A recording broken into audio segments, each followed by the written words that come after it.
All right, we are recording, and good morning. It is 4 a.m. in Colorado, 6 a.m. on the East Coast. We have two East Coasters with us today, so you guys are lucky. You get to sleep in. You're sleeping in this morning. Hey, Uh, Stu, look, yeah, man, you went to bed at 6:45, okay? Eh, You neglected your children and your wife. You're like, "I'm going to bed. It's time for me to sleep." And you just let them do whatever they do for the next 3 hours at home. So I don't want it, to hear it. You've been asleep for the last like 12 hours. it was like 7:45. So Okay. yeah.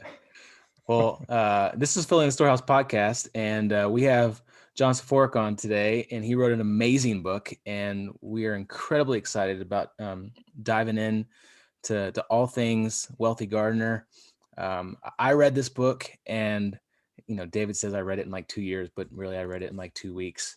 But it was amazing, and um, John, I am excited to have you on today. Humbled that you said yes to coming on to our podcast, and welcome. It's good to see you.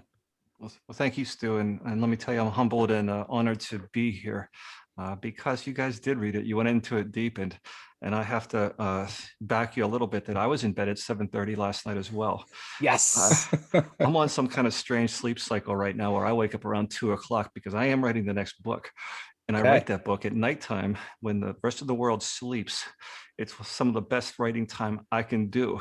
And so, no, it's an honor, guys. I love the mission of your podcast. I love the military people in general.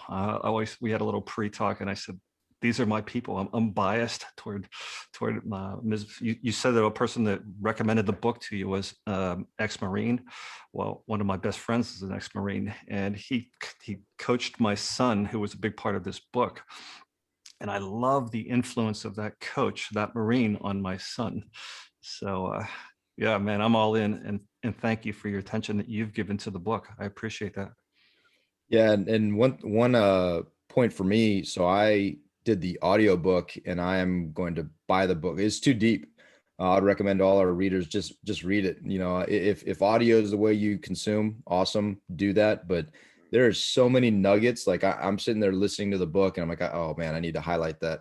I'm gonna get the book and highlight that. I'm gonna highlight that, and the whole book's gonna be highlighted. But Yeah. it is Trust it me, it is. is. I have like underlines on Oh, it's stars and ridiculous. all kinds of stuff. No, Let me it's say this. Let me say this about the audiobook.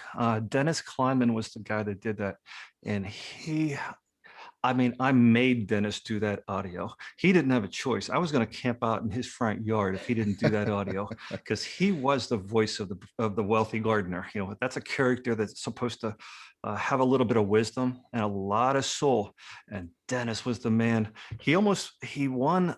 He was a contender in a national award for that audiobook, uh, in the Emmys of audiobooks, Wow. right? And he got that audiobook up to number 46 worldwide. He really, really nailed it. And I love him forever for the job he did on that. That's awesome. That's awesome. That's an awesome aside because he had very soothing voice as well. But Uh, it's yeah, he didn't have a it's choice. great. He didn't know it, but I was going to camp out in his yard. He was doing that audiobook, and there's no question about it. He just didn't know it yet. I No, don't that's think great. David will ever get that invite to be the audiobook guy, like the soothing voice, like audiobook. Not gonna happen. Well, you surely won't because people would have to put it on 5 times speed just for you to. You read so slowly, and it's just awkward that just to get normal speed, you have to put it up to 5. So I don't think All right, all that's right, all probably not in our right. future. It's not in our Let's future. get All into right. this thing. I could Uh, charge more if Stu does it because it's a longer audiobook. there you go. Good point. Good That's point. brilliant. That's brilliant. Hey, John, can you just tell us a little bit about yourself? I know the way the book is set up is and it reminded me of another military author, the way that kind of Jocko writes books. There's a anecdote, there's a story which is completely intriguing, the story that you told, and then you kind of wrap each section up with a true application to your life, and I love how you did that. But can you tell us a little bit about just your background and why, for our audience, why you wrote the book, which is obvious when you read the book, but what was, I mean, it's a lot of, that's 420 some pages of love and motivation that you dedicated. So tell us a little bit about the why behind that. Yeah, I think that Well, who am I? I think one guy once said on a review that this is the everyday man's way to wealth, and I take pride in that. I do. I come from blue collar. I take pride in that. Outside of Pittsburgh, my grandfather was a coal miner.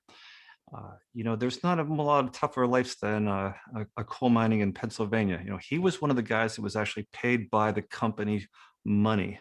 He had to spend that money at the company store. That's where my roots came from. There's no way out of that life, man. I mean, that's kind of as close as you can get to slavery as possible without it being called slavery. So when my parents, got together, we're starting from there. And my parents, they moved into a half of a trailer. So I'm in Western Pennsylvania. They didn't get a whole trailer, they got a half of a trailer. And now my dad's a worker, though. He's got a lot of ambition. And because he has a lot of ambition, and because he grows up in a society where your merit can, help you grow into the things you want, because of all these things, hard work counts. He's not in a caste system. He climbed his way out of a social class system, and he got himself on ground. I watched all that, and I didn't feel any lack in my upbringing because I'm a kid and I care about football, baseball, and friends. What do I care, Yeah. right? But that's where I come from, and so I saw the money becoming more and more important in my own life. Probably when I graduate from college, and I graduate from chiropractic college at the age of 24 with, well, combined with my wife, over $200,000 in student debt in today's dollars. And I don't have one patient, and I go into business for myself. And it's just like jumping off of a big cruise ship and getting a big splash and not knowing how to swim. I just wasn't prepared. I wasn't. And life all of a sudden, which was great for me, became really hard. And I had within a few years, we had kids. I had a family. We had those 20s where everybody else is having fun. I felt nothing but pain. By the time I'm 30, I know one thing for sure: I'm a wage slave, and there's no way out, man. There's just no way out. I'm paying for food, shelter, clothing, and this big, enormous student debt that nobody can see but me. And so at the age of 30, I would say that due to the influence of another book, Think and Grow Rich by Napoleon Hill, which is a classic that everybody's read in this genre, it really affected me, and it changed my life. It changed my thinking. This blue collar kid started to be able to think a little bit bigger. And because of that, plans come, goals come, life changes. And over the next 20 years, my goal was to not be a wage slave, not to break out of that family mold of going all the way back to my grandfather who was in a coal mine. And I realized that wasn't my reality, but I had about no more choice than he did in a lot of ways. So that was the big thing for me. I just wanted to get out of that working for money, that no direction in my life, that feeling of oppression where I don't have choices. I have a family, I have kids, they're going to be going to college. I have nothing to pay for it with. I hated that. And so I worked my way out of it. And then my son, this is a long answer, I'm sorry. This is great.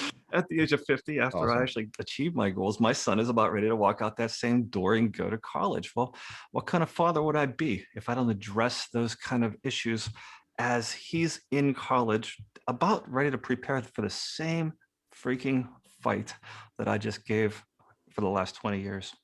That's why I wrote The Wealthy Gardner.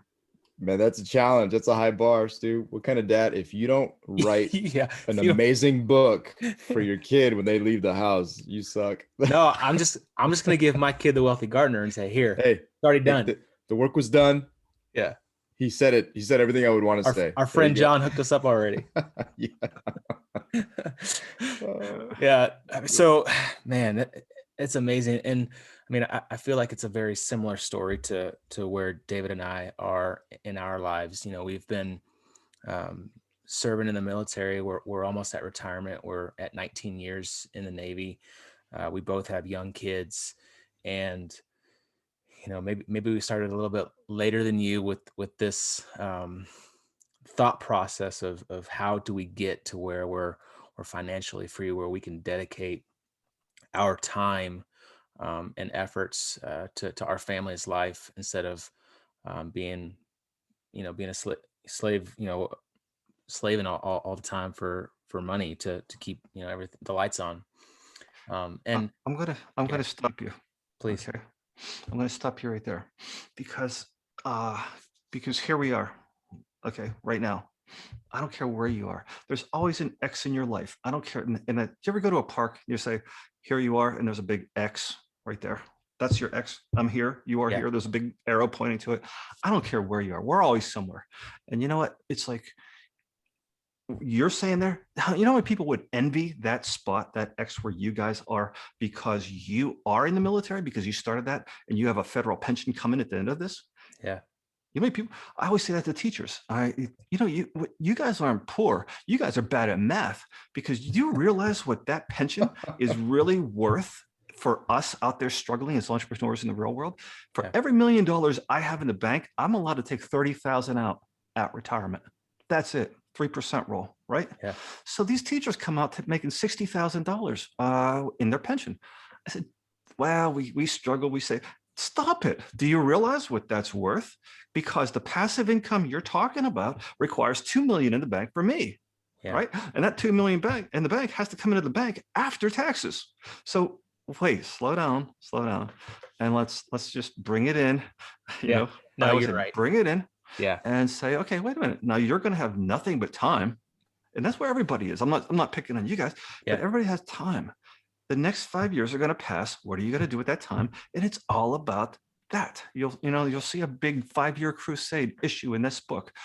5-year crusade. What's that? It's giving your time for a worthy cause. Everybody has the next 5 years coming up. Everybody's going to be at a whole different place in 5 years. It's about what you do in this 5 years that determines where you'll be 5 years later. And that's not too far away.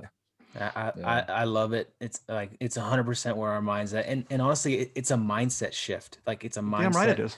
It's a mindset shift, and then it's taking action on that mindset. And this book is all about not only the mindset, but the action steps that it takes to get there after.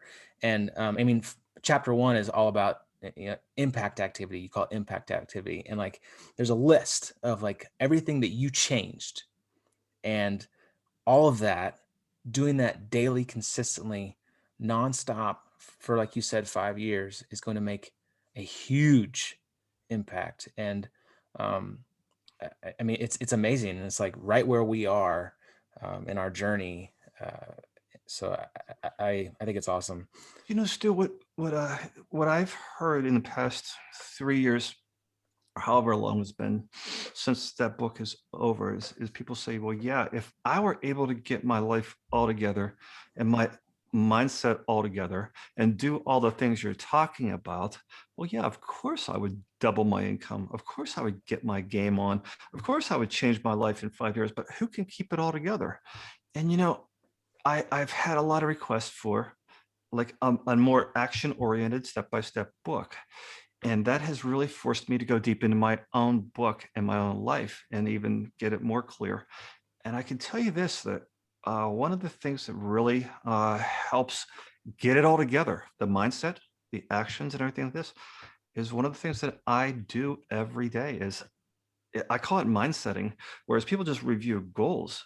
I actually make a recording of all the things I want to impress in my mind, and I listen to those things. It's like a mind-setting, brainwashing every day of my life. That was never not a part of my life. A lot of things changed all throughout my life, but I had to incorporate a lazy way to get it all together and to keep, like, how do you keep your goals in front of you on your worst day? How do you not quit? Everybody quits. How do you keep yourself doing the actions that you know you should do, whether you feel like doing them or not? Everybody quits. And that's the problem. The execution doesn't match the intention. And I just think we got to figure out a way to keep our heads straight, because that's what leads to the execution. It's always about the mindset leading to the thoughts, leading to the actions, and then not getting burned out and beat up and tired so that you quit. Always. So the one of the things I always did was kept it all in front of me on my worst days, listening to exercise. I exercise and I listen to a mindset statement. I call it mindsetting. That's awesome. that is incredible. And I'll tell you, I hadn't heard, you always, people reference the Bill Gates quote of people underestimate, and actually you put it in your book as well. People overestimate what they can do in a year, underestimate what they can do in 10 years. And there's always like this 10-year timeline. I'd never heard of the 5-year, kind of the 5-year crusade, the way you break that down. I'll tell you, it brought me immense hope, because as I was looking at that, I'm like, man, that's 5 years is not, it's never been said. I've never heard it. I've never read it. So I've never framed it in my mind, because it's such an achievable amount of time. And it's really, I don't know what it did. It did something to me as I was listening to the book, and it really, it brought me great hope. And because I feel, me particular, like Stu and I are beautiful business partners, because I'm like, sometimes it's like a shotgun, right? A shotgun blast. It's not a laser focus and all over the place. And Stu always says I'm chasing squirrels. And there's a lot of element to that that's true. But that statement and kind of envisioning the next 5 years was really, really formative and helpful to me. I tell you, this book has been amazing, but that piece in particular helped me to see, okay, all this stuff that's going on as we kind of hone this down and focus. Man, 5 years is it's not a long time. And you give people permission. You gave me permission to realize that in 5 years, things are going to be vastly different. And I don't always have to be focused at that 10-year goal to have all my stuff in one sock. Listen, ambitious people always say, well, people don't want to sacrifice. People don't want to work hard in today's age. Millennials, they're entitled. You hear all this crap. People just want to know the deal. They will do it. Ambitious people will do it, but they got to know the deal. And the deal is not forever. There's a temporary sacrifice. When you guys go, I always bring it back to a battle mindset. If you go on a mission, you're not talking about, I'm going to go into Iraq and in 20 years win. No, you're going to talk about a mission. You're going to get in, you're going to define it. You're going to say, you're going to have an exit strategy. Okay. And you're going to expect to win, and you're going to give it all, but you're going to do it for 5 years, not 5 years. And I heard that over and over and over. And if we all look back in our lives, I promise you that you can look back 5 years and God, you have a whole new life right now. I know you do. You have different people in your life. You have different things you were thinking about. What age were you 5 years ago? Just do a mental thought process. What age were you? I was 50. All right. I'm 55 right now. Well, hell, I wasn't even done with the book.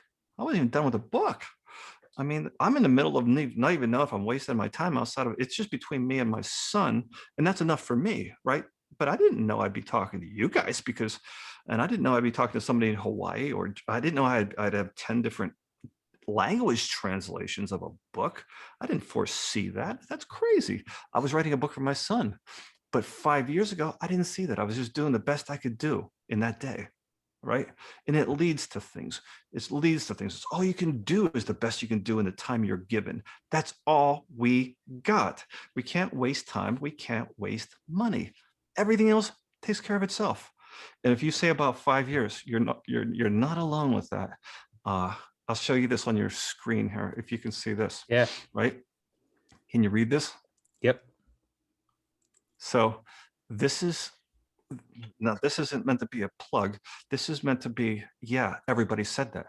They said, well, the 5-year crusade, the 5-year mission, the 5-year, it's like, and to me, it's like, well, isn't that obvious? Because that's just how my life played out. I always had this picture on my wall of a pier, and the pier went into this really still pond. And it's back here in my sauna room. When I walk in, I see it every day. And I had this vision of this pier, and that pier to me represents the next 5 years of my life. Now, do you think it's 55 right now, know what my life will look like at 60? I don't. But it's my job to make the best use of that pier and get to the end of it. And when I get to the end of that pier, I'll think about what I want then, because I'm not even capable of predicting where I'll be or how I'll think when I'm standing at the end of that next 5 years. And so what's important to me is to use the time you got. You talked about coming in here with a guy who referred you the book was a Marine who had a condition. Maybe there was a limited amount of time he has. Well, it's a good framework for all of us to think of our lives like that. And I think that there's a quote in the book that says about we should be told at the start of our life that we are dying, and then we'll use every moment to the fullest. And it's true. We are dying. We're all terminal. But let's talk about this. We have 5 years, and let's use those because our family needs us to. We need to. We have our full potential ahead of us. And the next 5 years is all we got. That's it. Focus there. Awesome. Compartmentalize. That's awesome. I'm curious, kind of take a step back for when this journey for you started. And, you said you read the book, Think and Go Rich. And, was there a mentor? Was there somebody that said, hey, John, do this? Or like, how did you kind of figure out all of these impact activities that you, was it just like, all right, one day I'm going to start meditating. I'm going to start, exercising daily. I'm going to cut out alcohol. I'm going to do affirmations. Like I'm going to do all this stuff. Like what was that journey like in that process when you got started? I think that most journeys do start with discontentment. I'm a big believer in discontentment. People say, well, now be content with your life and appreciate with what you have. And I'm all for that. You can live a very miserable existence if you don't appreciate what you have. Yeah. But I do believe in being a little unsettled and facing the conditions that actually give you a little bit of discontentment. That's the start of things. So I can recall walking through a bookstore in a state of discontentment, reading titles. What the hell do I know? I'm just reading titles. I'm not a big book reader at that time. And the title jumped off at me, Think and Grow Rich. It seemed to be more intriguing than a title of Be Rich. Think and Grow Rich. What does that mean? That intrigues me, right? Yeah. Maybe that's a little more intellectual than the stupid finance books out there that just tell you to be rich and make you feel like an idiot if you're not. So Think and Grow Rich, what's that all about? And then it had a deeper theme. Napoleon Hill writes with a deeper texture. I would say that it reached me and I was hanging on every word. I remember reading that book in the presence of family, and family told me this, oh, that's the devil. That's the devil in you reading a book like that. Okay, I come from a pretty strong Catholic heritage where I had to get rid of some of those beliefs that I took on early in life. That's the devil in me. I say, no, that's not the devil in me. That's the potential in me. That's what I've had to understand. That's my ambition.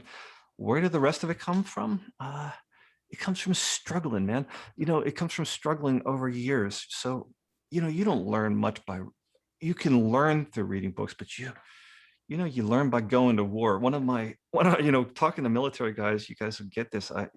In the book, I say that it almost feels like if I want to understand a battle, I won't talk to a historian. I'll talk to a soldier. I want to talk to the guy who was in it, man. Yeah. And that's what I felt like I could bring to the table. Okay. Screw the theories. Don't talk to me about what you think is right because you read books, because you studied this, and because you're a proficient speaker, far better than me. Don't talk to me about that. Talk to me about what that battle was like and what you had to overcome. And so it was a synthesis of being in battle. That's where all the lessons came from. I'm just telling my story, man. I'm not making anything up. So whenever there might be a whole crap load of lessons, you might say, holy cow, look at all this. Well, it's nothing I didn't live. That's all. Wow. Yeah, I don't know why it just brought to mind the story in the book where the wealthy Gardner is going on a run with Jimmy, and at the conclusion of the run, he's a young guy, he's all tired, and he's the old Gardner is like, hey man, seems like you're breathing kind of hard. He goes, well, yeah, but you had a century to train. And I love that line because it's so appropriate to what you're saying, because there's two elements there. There's one, to not miss out on any of the experiences that you've had. So you have a lifetime of these experiences. We'd be remiss if we don't actually think on those, meditate on those, learn from those experiences, as you say, that we've been through, not just the experiences of others that we've read, but our own experiences, and then learn and grow from those. And even more importantly, I think, is what you've done. And Stu and I talk about this all the time, about our desire to write a book, but you've taken those and you very creatively and beautifully put them into a book for other people to enjoy, be mentored by, learn from, and grow. And I think that action is amazing. And that's where, I'm kind of, my question is, how do you make that transition? Like, how do you do the first steps of the transition from, chiropractor to author, right? Like, because that's where I'm kind of struggling with the whole just writing, and there's excuses in that, and I know you'll call me on it, but the time to sit down, but the content too is so, like, what I focus on is the structure of your book, all the quotes, all the obvious research that went into it, and just the flow, which requires a tremendous amount of skill to just do that. That's where I get wrapped up on, like, man, how did he do that? How did he make that jump? Is it just a natural born skill? I don't think so. What No, caused that I never. shift in your mind? I can tell you this. I think it's really dangerous if you ever come close to trusting skill as the reason for why you'll be successful. I just don't believe in it. It's the whole growth mindset, fixed mindset stuff. Yeah. And you can read the book Mindset on that. But I never did. I always had the advantage. I will always say I always had the advantage of feeling that I was very, very average. And when you have a lot of average in you, you have to trust then a lot of work. What can, okay, if you have one leg and you're in a race, you got to learn to jump faster. Okay. That's how it is. And so what brings you to the point where you can be an author? Well, I know one thing. You have to study other authors. You have to read books on reading. This book is not only a fiction book, a nonfiction book, but it also has fictional elements. So I had to study plot points. I had to study what John Grisham did. I had to, like, people don't understand. Like, I didn't just write a book. I went to bat educating myself so that I could write an experience that was worthy.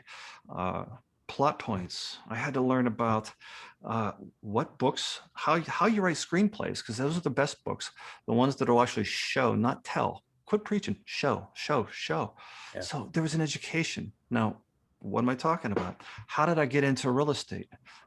There's an education. Well, I don't know how to do real estate. Well, how do you learn you study real estate?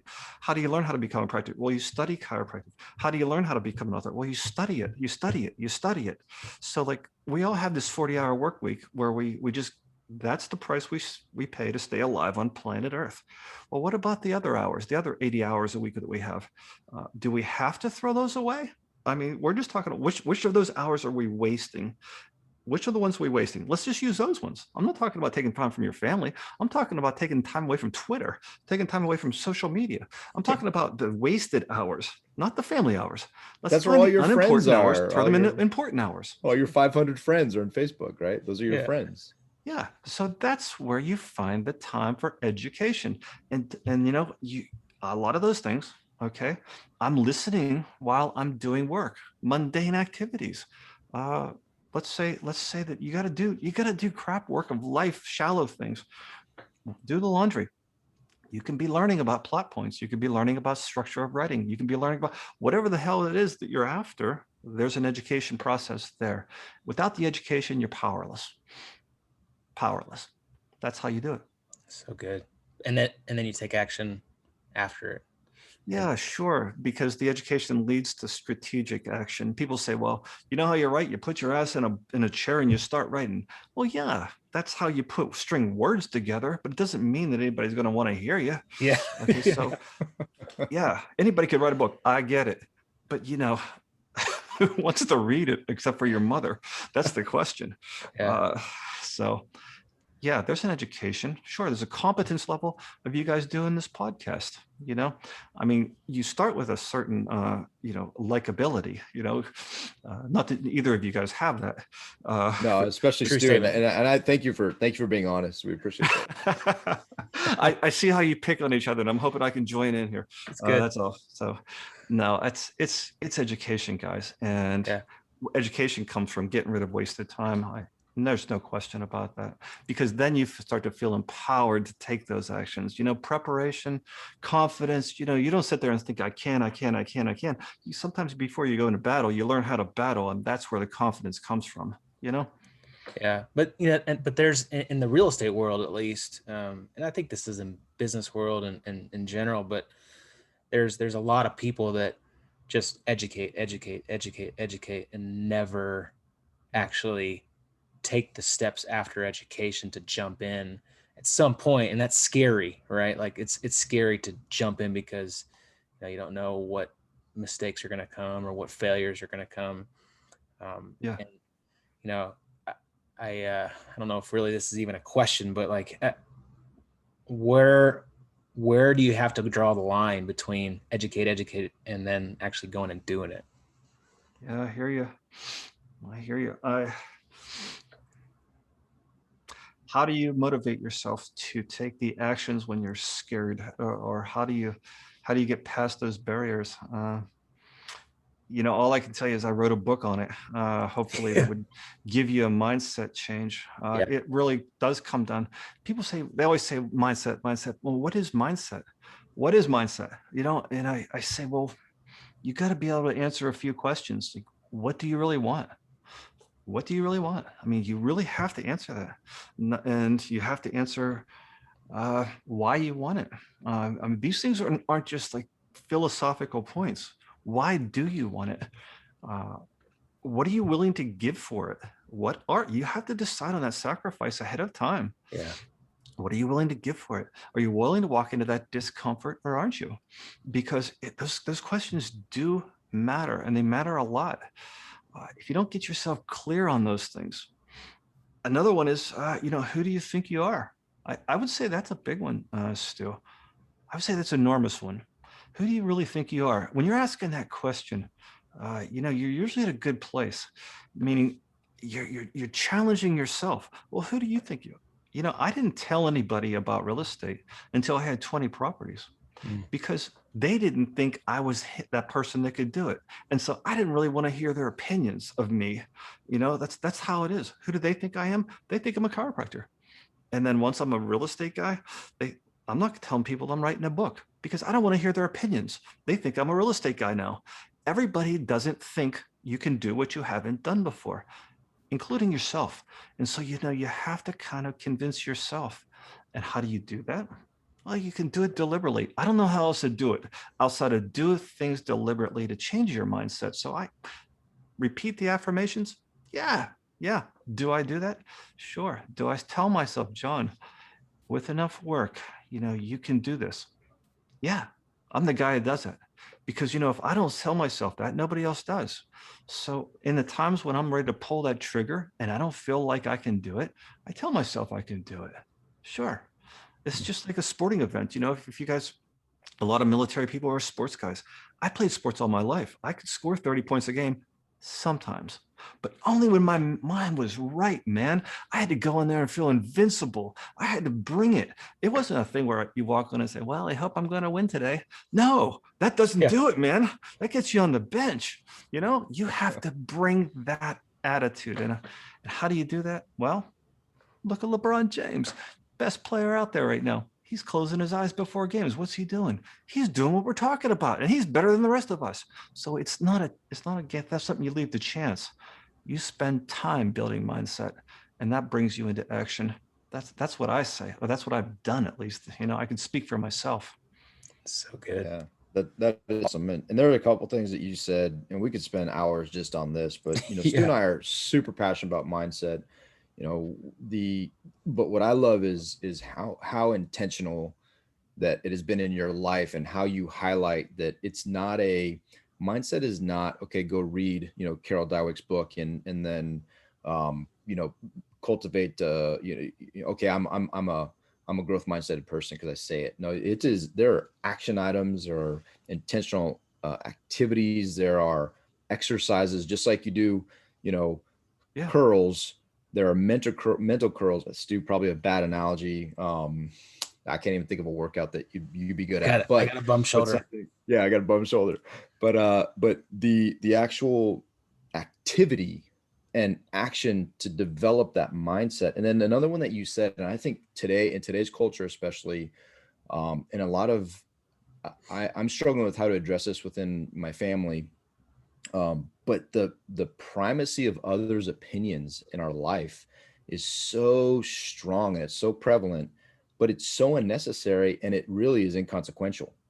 What somebody thinks about what your opinion or who I am, what I look like, what Stu smells like that is completely inconsequential to my potential and to my future growth and what I can become. And it more than anything, it hampers it. It's a barrier to my success. And I love that you said that and highlighted that, because to not address that is critical.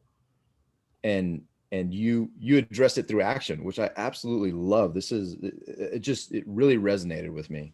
So Well, and there's thank you another for thing. that. There's another thing, Dave, that comes to mind also is just this delayed gratification that nobody has. You know, like everything needs to be immediate right now. Like everything is immediacy. You gotta get it now. You gotta get your Amazon now. You gotta do fast food now, and like this delayed gratification. It seems like it's just completely gone away. And how do you all this stuff like kind of comes into this book, and how you teach your kids about that? Because John, we're we got young kids, like we want to impact their lives in a way that they grow up different from what's happening kind of in society right now. We're always talking about lessons, and if you look behind me, you'll see where I wrote this book, where I did this, and you'll see quotes all over the place, right? So like that's my awesome. book is a reflection of cool. my life, right? And people say, well, why do you put quotes everywhere? And I always say, well, I'm so dumb I can't remember them. That's why. And so I have to keep things in front of me nonstop. And it's exactly what you said, as far as you're a talker or you're a doer. So people talk about this whole idea of mindset. Well, that's a lot of talk until you're doing something. And people say that, so what do you do? How do you do? Well, how do you do? If you're not actively working on your mindset, you're a talker. Well, how do you do that? How do you do it? Well, how do I do it when I'm going to walk on a basketball court? I think, okay, John, you're going to focus. You're going to play 1 minute at a time. You're going to play, you tell yourself this, you talk to yourself. Those people in my life, I can tell you this, that that may not have been part of my fullest potential. Coming back to that point, a lot of those people had to get less of my time. Let's put it that way. Okay. Yeah. A lot of my time I spent with people who would encourage my fullest potential. And now you say, wow, that must be nice to be surrounded by a bunch of those people. No. A lot of the people that got my time were, I always, in my book, I'll call them dead people.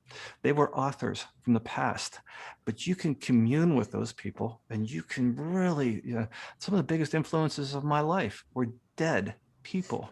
They were people that came and wrote books that helped me so much long after they stopped breathing, and they became my inner circle. They really have.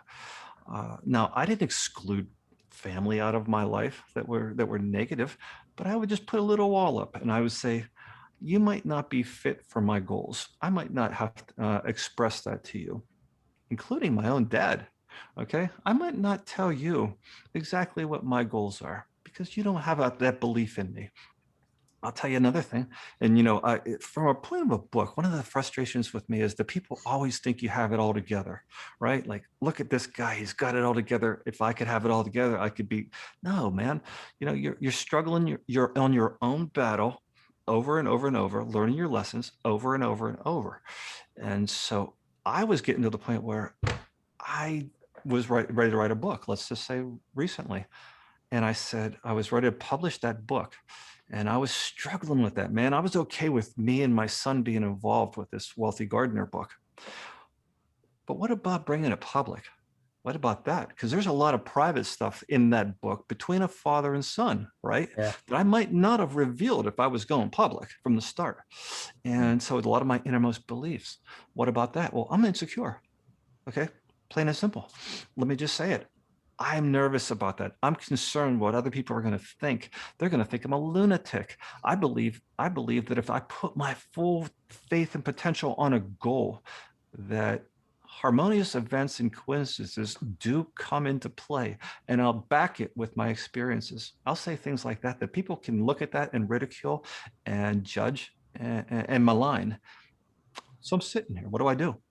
And my son comes back and slaps me right across the face. He says, "I'll tell you what, Dad, how about all those people you read about, the biographies, the ones that you have on your wall, the Napoleon Hills, the Earl Nightingales, Theodore Roosevelt. What would those guys say about you not writing that book?" Mhm. Like, wow. Yeah. Whack. How humbling. You're right, Mike. You're right. You're right. And so he convinced me to write that book. That's And awesome. I get choked up a little thinking about it, because so here's when I was weak, and the guy I wrote the book for helped me. Yeah. Yeah. That's That's awesome. awesome. That is amazing. Wow. Yeah, you got me a little bit Yeah. fired up here. That's I think that's a perfect segue. I want to ask about your son. This work was dedicated to him, and how did he receive it? What is he doing? Like, what's the outcome of the book on his life? So my son and I just had one of those the fortunate relationships. It's sometimes there's a little bit of luck involved in your kids and your relationship and that sort of thing. It's for all of us parents out there, we all know that kids come through us, not from us. They kind of come through a sliding board, and they come out, and they come out differently. Yeah. He was one who had the ability to connect with me on these kind of ideas. And so for him, when I ask him about that question, he'll say, well, this was just kind of a continuum for me, because we always talked about important things. We always did. We always had this shared ability to, or desire to want to talk about ideas, important things, not about, I'm not judging anything, the sports or whatever, but we would talk about ideas. And so for him, it was a continuum. He took it graciously. I asked him to be a set of eyes to judge it. I said, "I'm thinking of doing this." I said, "I'd like you and me to work together." Maybe I was a little dishonest, slightly to him, but you got to be a little dishonest whenever you're dealing with your kids. They'll be dishonest with you. It's fair. I said, "I'm going to write a book, and I would like you to put your eyes on this and keep me from making a fool of myself." Well, approaching it that way, I'm asking him for help, aren't I? Yeah. Right. And there's nobody that reads every word of your book like an editor. So I would send these things off to him. He would send them back on Sundays, and we would have a discussion while he was in college.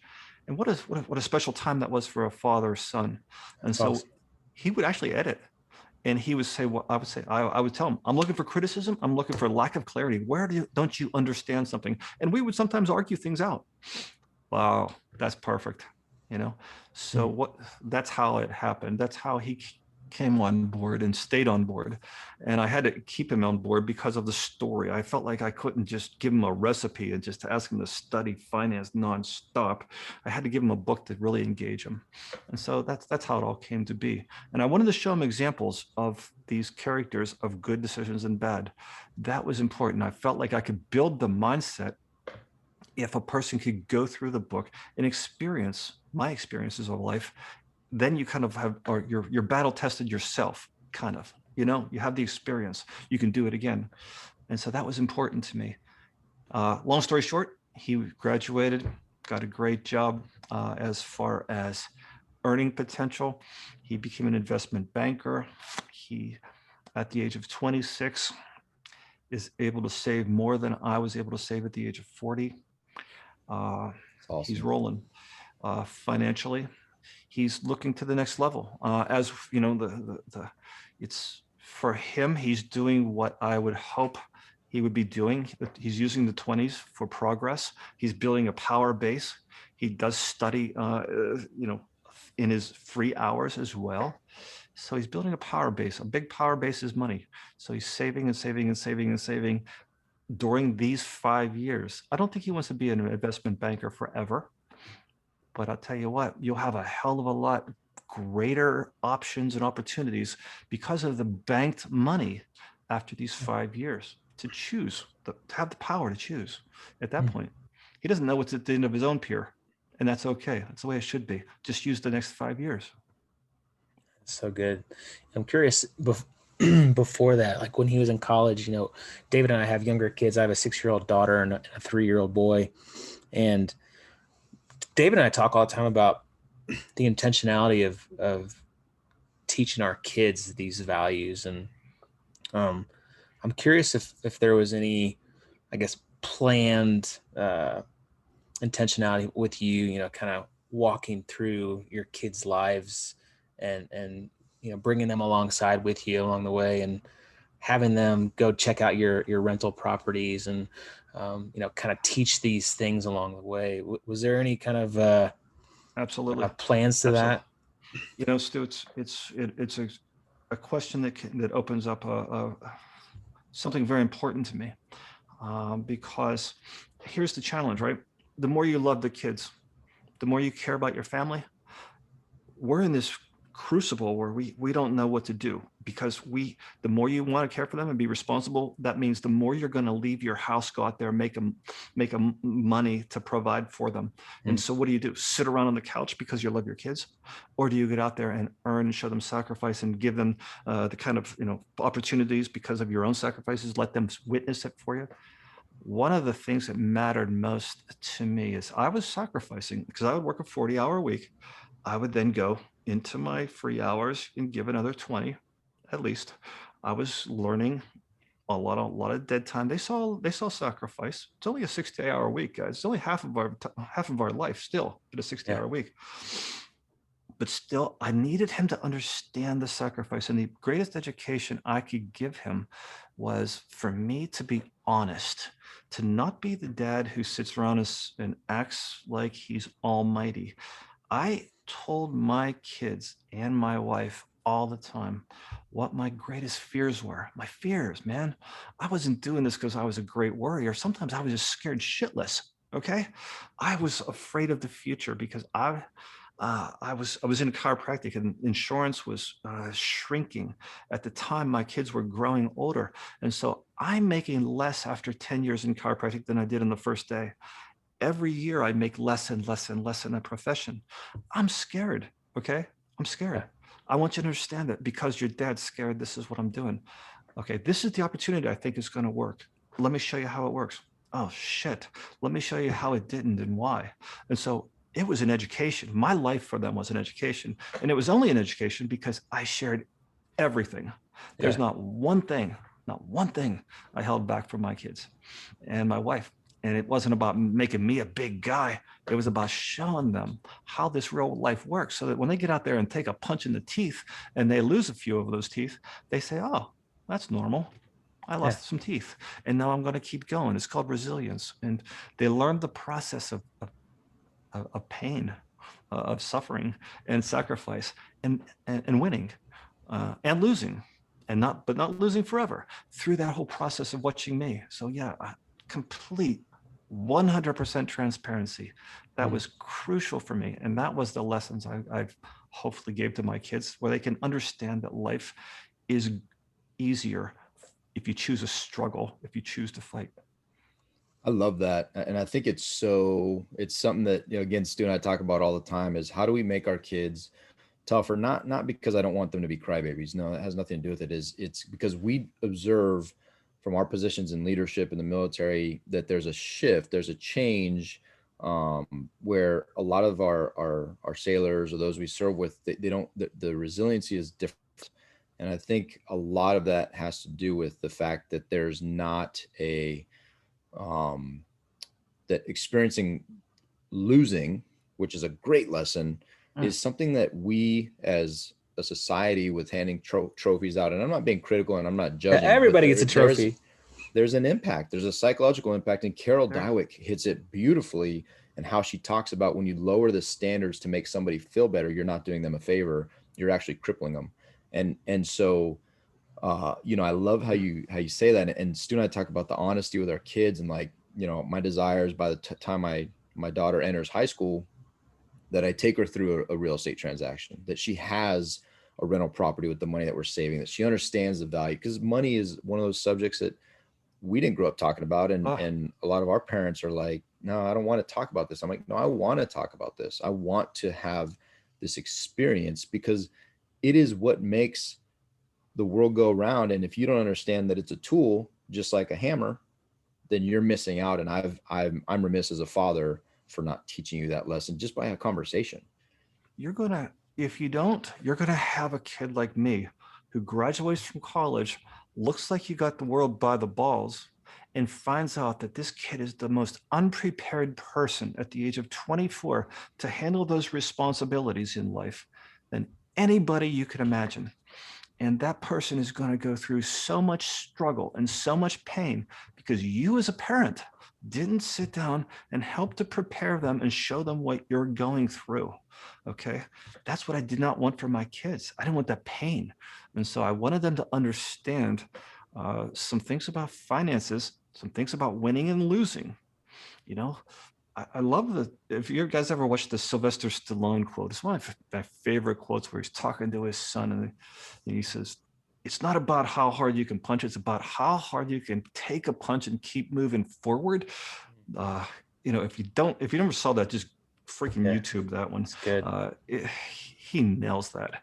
And it's to me, show me a person that could take a bat to the head and keep moving forward, and I'll put my money on that person and not even flinch ever. That's who's going to win. That's the game. Who can move forward with the big punch? It's really the whole key to resilience. And then you have to keep on, becoming more and more effective. It's not the whole game. It's just you can't win without that aspect figured out. Yeah. You got to take the failures and learn from them and grow and just keep on moving. And consider it normal. Consider it normal. Yeah. It's a good thing it is normal for Stu and I. So we're very resilient. It's normal for everybody, guys. I know you're kidding, but it is. It is. And here's the thing. Like, you might want to talk to your kids about why you're doing this podcast. You don't need to do this. This isn't a need. You don't need it. Those are the kind of things, man. I mean, look at you. What a great example it is for them. You guys have your livelihood income. You're also doing this. And you mentioned you're also talking about writing your own book. Why? You're bring your kids into that, and and then all of a sudden they'll see what ambition looks like. They'll see what striving looks like in your free hours, instead of sitting there watching your fifth Seinfeld in a road. It just doesn't. They'll see by example. I mean, what a great example you guys are being for the kids if you let them in. Yeah. Right. Yeah, that's good.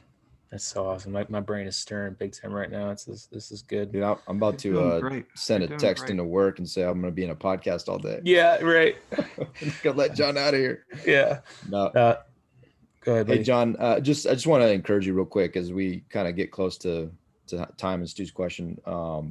But hey, I want to thank you and encourage you. I think Stu and I we're not the fluffy type of folks that just pass out compliments, and we don't withhold them at all, but we don't, blow smoke. And I will tell you that this book has been, and Stu and I have been talking about it for days. And it just has been so formative. It's been very time appropriate and time impactful for me. I can't speak to Stu. I know it has for Stu. I don't want to speak for Stu, but I just want to thank you for taking the time and giving the world this book, because it has really been something that I will continue to go back and reference and dig into, because it's been challenging. It's grown me. And I will just say that I truly think the Lord blessed you through this process of putting these words on the page for your son that is, I can honestly say, has impacted a number of people's lives without any question. And so it's just extremely meaningful for me that you would join a couple knuckleheads like us, and the fact that for all of our listeners, you have to go get this book, because it is so powerful. And I just want to thank you for doing that, and encourage you that it's going to continue to make waves long after, there's going to be quotes from your book on somebody's wall long after you stop breathing as well. So thank you for that. Thank you. And I would say this, that it's an honor to be here as well. And when you say, thank you for coming on a podcast with guys like us, you're my guys. You're the kind of guys that I am. Okay, that's how it's done. And so, to me, I mean, I can tell you this. I've eagerly wanted to be on your podcast because you guys had read the books. What you might not know is a lot of the competition of podcasters, they don't even take the time to do that. And so, like, that's who you are. You know, keep in mind that you're the audience listening to you guys. You guys are doing the background work. That's quality. It's a difference compared to the industry standard. I can tell you that. And so, for me to talk to some guys that are involved with the military, doing things, raising families, doing that, man, you're my people. Of course, I'm going to talk to you. Well, we appreciate it, John. It's been fun, and hopefully we were able to continue to talk to you. We'd love to continue to pick your brain and have you as a mentor to us. But how do people? What's the best way for folks to get in touch with you if they want to reach out? So here's what's different about me. Yeah. I always say, I'm not looking for you to get a hold of me. That's good. I'm not the guy that's out there shouting, right? I'm not that guy. I wrote a book for my son. I would say that what I would like to do in the future, I have my own design on where this is going in the next 5 years. I have to first finish this next book, right? The 12 Rules to Prosper in 5 years. 12 Rules, 5 years. It's a system. It's a book on a system. You got military guys, I love it. It's a system you cannot get out of. It's going to show you accountability. There's a score, and if you don't get the score, there's nowhere to hide. All right. It's execution. This next book is all about that. And I'm about 3 weeks away. And nice. And I would say this, that it's really rare for me to do a podcast while I'm writing a book because I go into a rock, man. I don't compartmentalize. I isolate. I drop the ball on everything else in my life whenever I write a book. I'm terrible. I have so many unpaid bills right now for real estate. I have people squawking. I ignore it all. So understand, I pulled out of my rock. I came out of my cave to talk to you guys. Hey, wow, that's an honor. Awesome. That said, I've been writing since 2:00 last night. Oh man. So after that's done, and I have to finish that before I can even think, I have a website coming up called The Wealthy Bookheads.